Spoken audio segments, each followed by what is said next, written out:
I think the one place where the greatest consternation would be caused in the short term for admission would be to admit the Baltic states now in terms of NATO-Russian, U.S.-Russian relations. One of the reasons why this uncertainty is likely not going to resolve quickly, or at least it's not going to be completely taken away quickly, even if there is a ceasefire agreed to in the near term, is because a lot of these issues have been building for decades.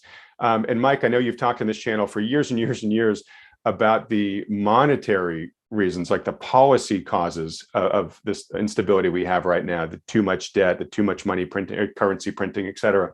But on the geopolitical side, you've also been warning about this for a while.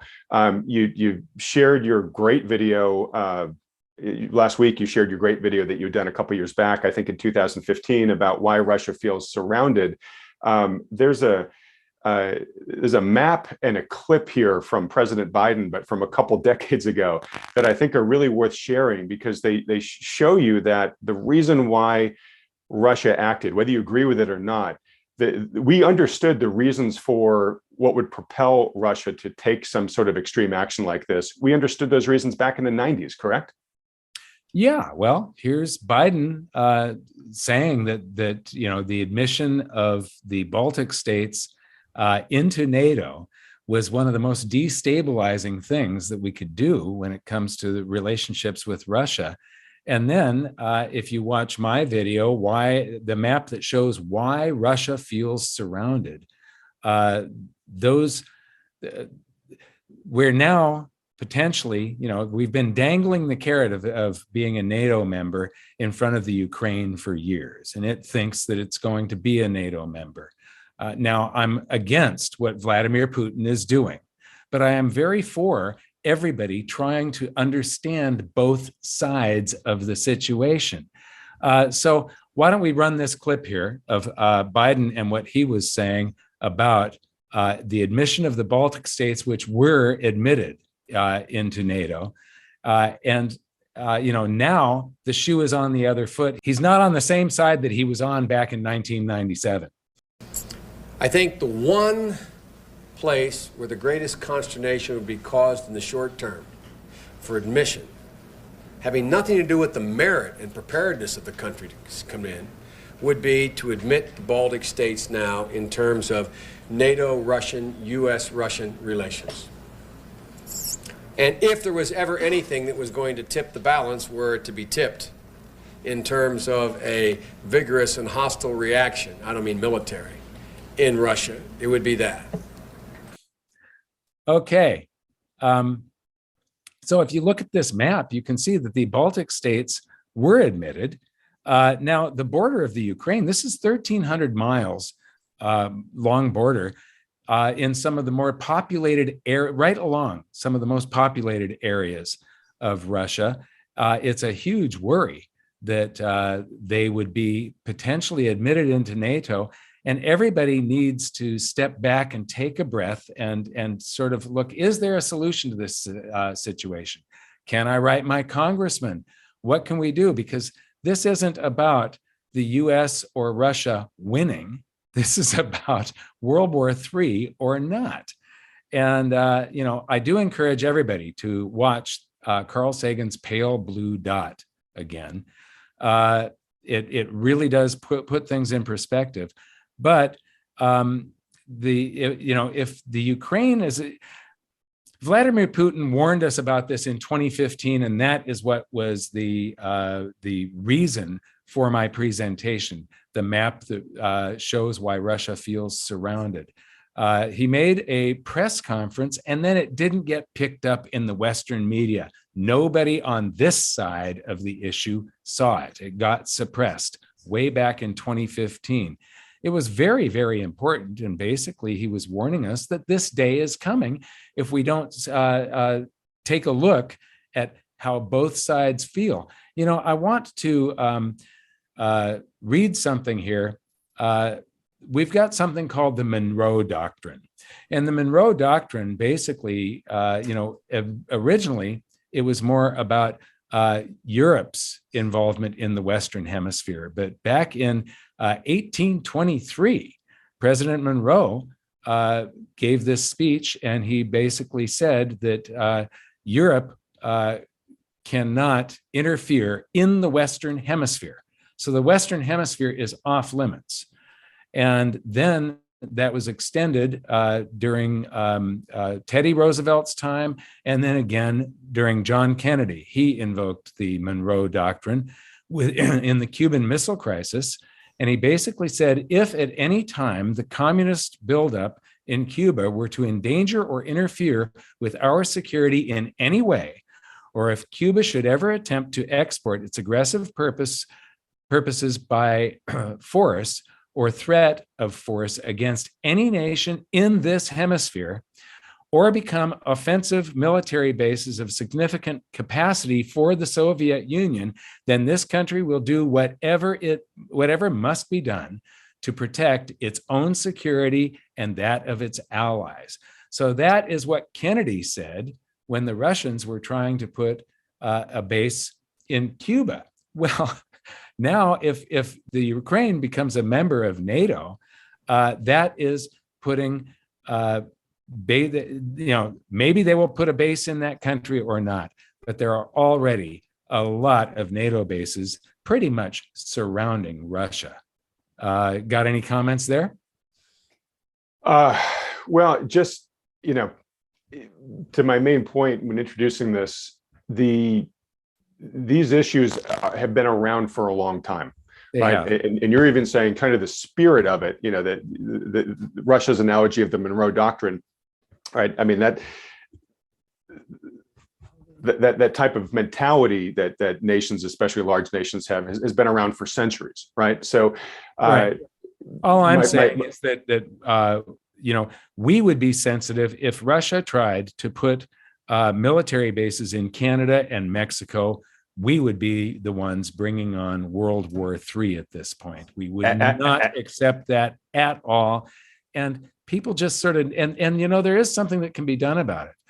Nord Stream 2, the pipeline, is something that we don't want Russia to have the economic influence that would have. It's got its hands on the valve for energy, and they can cut a significant portion of Europe's energy at any moment, and thereby their GDP. They can crash the world economy if they clamp down on that oil valve of the energy flowing to Europe. All we have to say is, if they establish Nord Stream 2, it doubles their power over Europe, basically.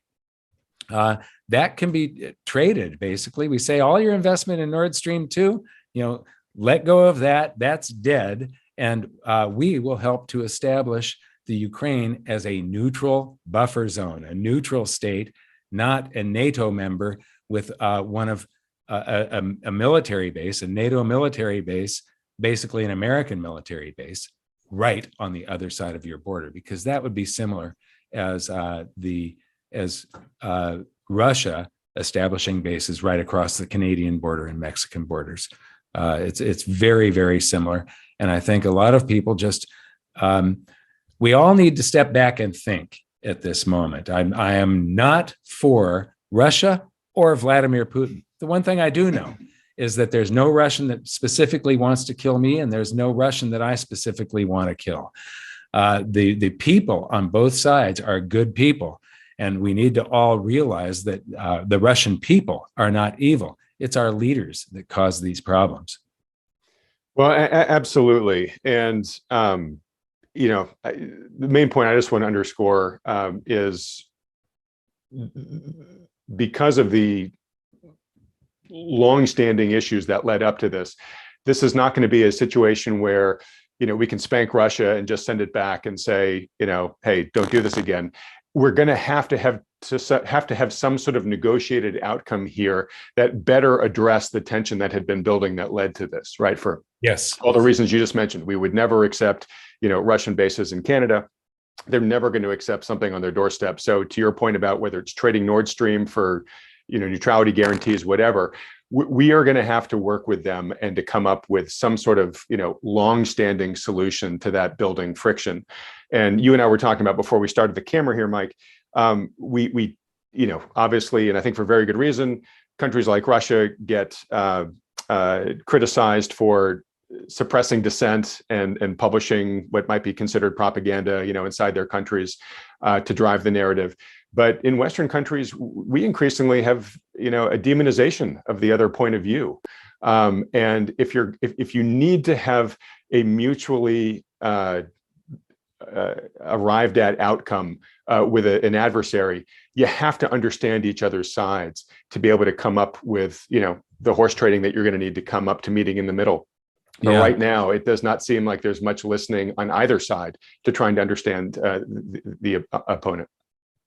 That's absolutely true. I would imagine that just this video, because I'm trying to look to talk about sort of a neutral position, not being way off one way or another way. And I think this video is probably going to get one of the highest thumbs down ratios that we've had in a lot of times. And I don't want to alienate any of our viewers.